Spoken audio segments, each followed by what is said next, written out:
This is CNN Breaking News.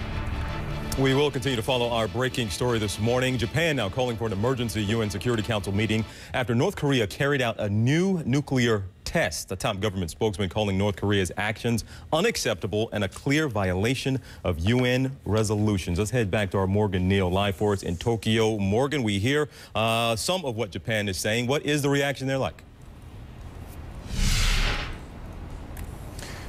Well, Japan's government to this point has said that this test is unacceptable, that it won't be tolerated, and that it will take decisive steps in reaction. But it's not entirely clear just what steps Japan could take that could be decisive. This, after all, isn't the first time this has happened. We saw an underground nuclear test in 2006 as well, when current Japanese Prime Minister Taro Aso was foreign minister. So he's seen this step. He's seen this process from up close. In 2000, how did Japan react? They imposed economic sanctions, sanctions that they have extended every 6 months since then. Obviously, that hasn't stopped this sort of brinkmanship behavior from North Korea. And the strategy that Japan seems to be pursuing this time is to rely on its close allies in the six-party talks, South Korea and the United States, to help bring pressure to bear through the UN Security Council.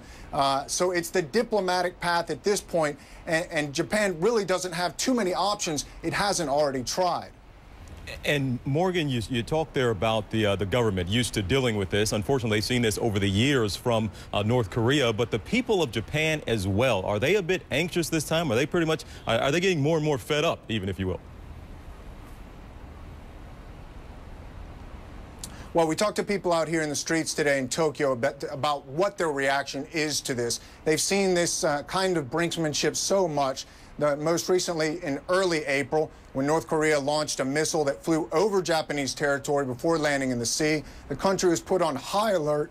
People heard about it through the Japanese media 24/7 and got very anxious about it. And here we go again. So what we heard from people generally today was a mix of frustration because they don't feel that there's much in their power they can do about this, and that it's this sort of same old push it to the brink, looking for concessions behavior that they've seen before, and yet anxiety because the threat is real. The proximity is very close, and we're talking about very destructive weapons here. So that's kind of the reaction we've seen to this point.